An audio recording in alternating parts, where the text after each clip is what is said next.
Barcelona ও স্পেনের উদীয়মান তারকা Lamine Yamal 2025 Laureus world sports awards, যা খেলার জগতের অস্কার হিসেবে পরিচিত, সেখানে বর্ষসেরা উদীয়মানের পুরস্কার জয় করেছেন। সোমবার মাদ্রিদে অনুষ্ঠিত জমকালো অনুষ্ঠানে মাত্র 17 বছর বয়সে এই সম্মান অর্জন করেন ইয়ামাল।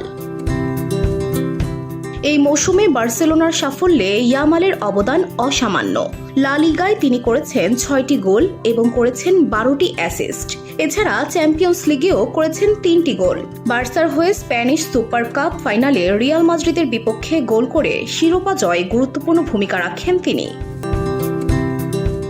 ইয়ামালের দুর্দান্ত ফর্মে বার্সেলোনা কোপা দলের ফাইনাল এবং চ্যাম্পিয়ন্স লিগ সেমিফাইনালে উঠেছে, যেখানে দলটি এখনও সম্ভাব্য 4টি শিরোপার দৌড়ে রয়েছে। আন্তর্জাতিক অঙ্গনেও ইয়ামাল নিজের প্রতিভার ঝলক দেখিয়েছেন। 2024 সালের ইউরো চ্যাম্পিয়নশিপে মাত্র 16 বছর বয়সে মাঠে নেমে স্পেনের সবচেয়ে কম বয়সী খেলোয়াড় হিসেবে ইতিহাস গড়েন তিনি।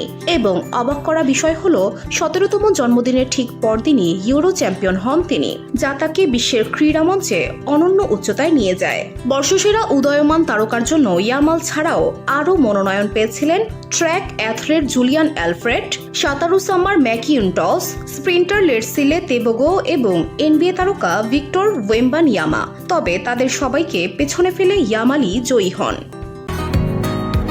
বসুন্ধরা, উত্তরা, বনশ্রী, কুড়িল ও বাড্ডা সহ রাজধানীর বিভিন্ন স্থানে অভিজাত ও অত্যাধুনিক মানের ফ্ল্যাট কেনার এক নির্ভরযোগ্য প্রতিষ্ঠান প্লেজেন্ট প্রপার্টিজ লিমিটেড।